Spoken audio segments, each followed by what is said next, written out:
Hey sports card fans, it's John Wade Boggs fan. Hope you're all doing well. The 1964 Topps baseball set might not match the strong designs or checklist power of previous releases, although I personally like the simplistic design. The set still features a solid selection of Hall of Fame names and the rookie card for Phil Niekro. The second-year card for Pete Rose also maintains strong interest. The card fronts display a full-color pose photograph of the player in either an action position or portrait. The huge team name at the top dominates the design and makes the cards easy to spot. The bottom of the card contains a contrasting colored banner which houses the player's name and fielding position.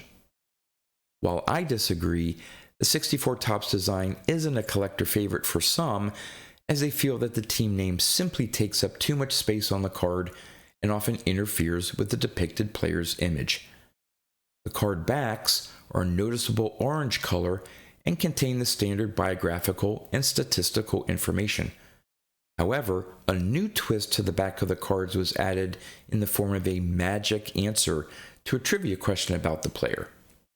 Collectors are instructed to rub edge of nickel or dime over blank area for magic answer. This, of course, led to considerable wear on many of the 64 Topps baseball cards. However, one exception to this is Mickey Mantle. Mantle's stats run the entirety of the card, leaving no space for the trivia section. While Phil Niekro is really the only key rookie, Richie Allen, Tommy John, Tony La Russa, and Lou Piniella all have rookie cards in the set. Given that 1963 Topps largely featured rookies on multiplayer cards, 64 Topps offers the first individual player cards for Pete Rose and Willie Sturgill. This helps boost the interest and value for these two players, especially for Rose. Following a regular pattern for Topps, 1964 Topps baseball was printed and distributed in 7 different series. However, the typical high number scarcity is not an issue, as all releases appear to be available in similar quantities. In this video, I'm going to show off the top 10 most valuable cards from the 1964 Topps set based on their PSA 7 values. I'll also give the values of those cards in higher grades, as well as the population count of those grades. Now, before I get to the top 10, here are the cards that just missed the top 10. At number 15, the Bob Gibson card. At number 14, the Richie Allen rookie card. At number 13, the National League Home Run Leaders card featuring Hank Aaron, Willie McCovey, Willie Mays, and Orlando Cepeda. At number 12, the World Series Game 1 card, Koufax Strikes Out 15. And at number 11, the Mini Minoso card. So, which cards made the top 10 list? Let's go find out. Coming in at number 10, we have the Ernie Banks card.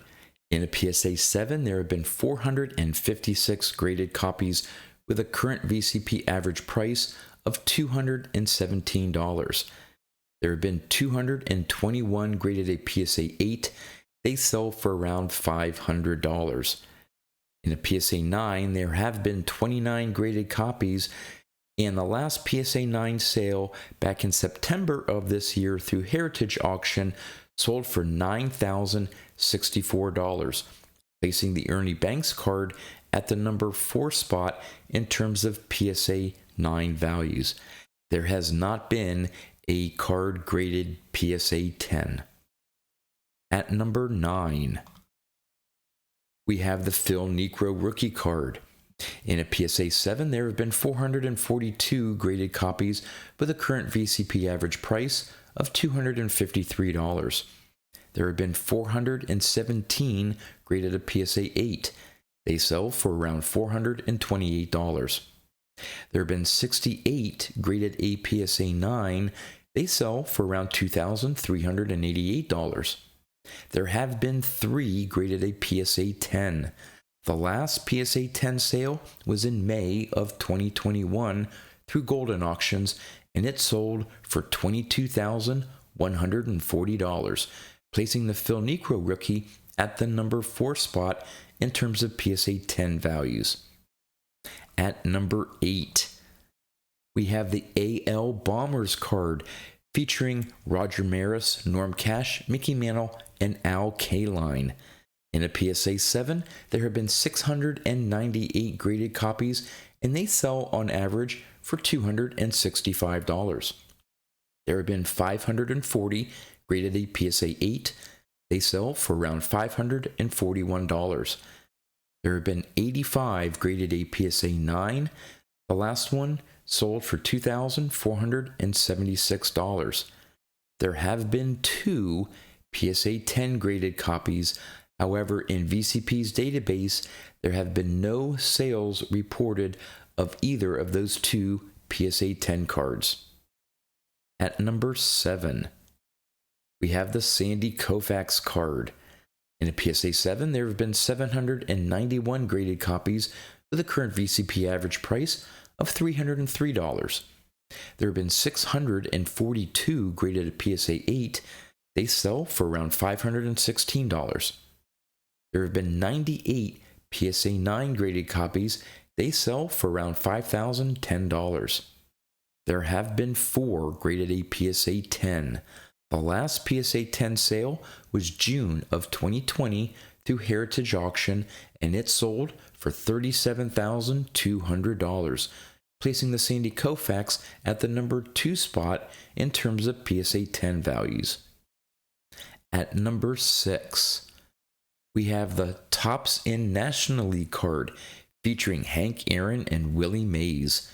In a PSA 7, there have been 415 graded copies, with a current VCP average price of $311. In a PSA 8, there have been 303 graded copies, and they sell for around $768. There have been 46 graded a PSA 9. They go for around $3,548. There has not been an example graded a PSA 10. At number 5, we have the Willie Mae card. In a PSA 7, there have been 724 graded copies, with a current VCP average price of $444. There have been 423 graded a PSA 8. They sell for around $1,241. There have been 71 graded a PSA 9. The last PSA 9 sale was in August of 2023 through Golden Auction, and it sold for $10,440, placing the Willie Mays at the number 3 spot in terms of PSA 9 values. There have been 2 graded a PSA 10. The last PSA 10 sale was in April of 2019 through Memory Lane, and it sold for $22,049, placing the Willie Mays also at the number 5 spot in terms of PSA 10 values.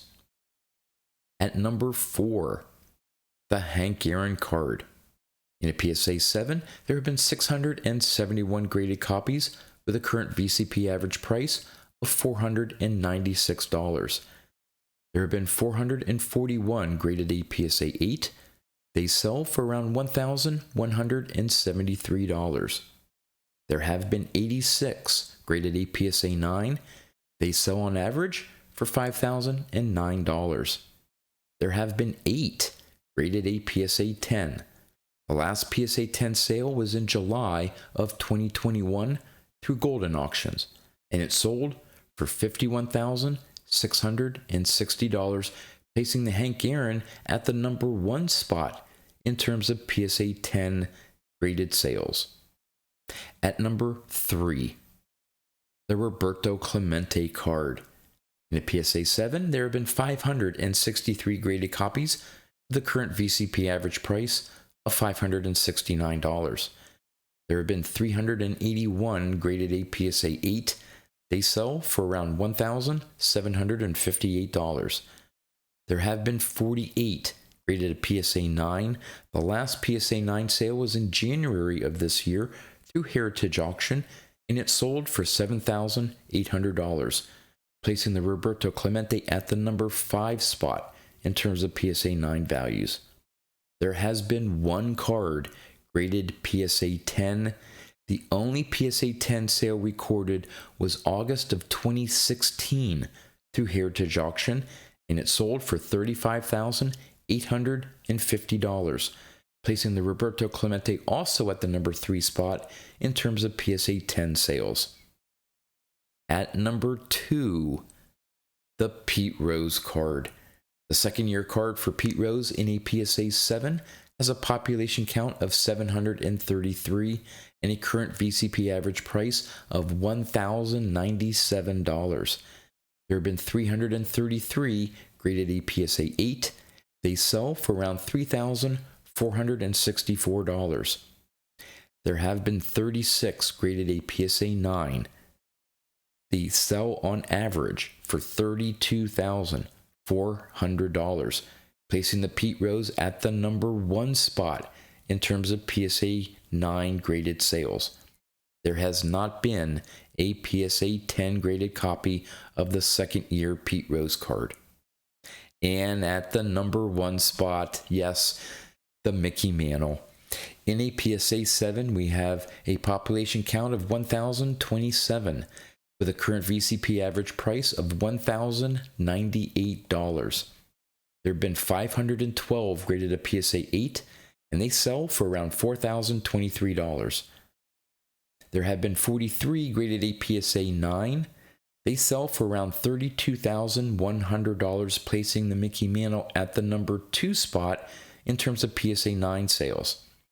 There has been 1 graded at a PSA 10, although the VCP database does not have a recorded sale for that card, so who knows what that 1 PSA 10 Mickey Mantle would sell for. So there you go, the top 10 most valuable cards from the 1964 Topps set. As always, would love to know in the comments what you think of the cards that made the top 10 list. And if you've missed any of the videos in this series, here are 2 that you can check out. With that, that's all I have for you. So until next time, thanks for watching.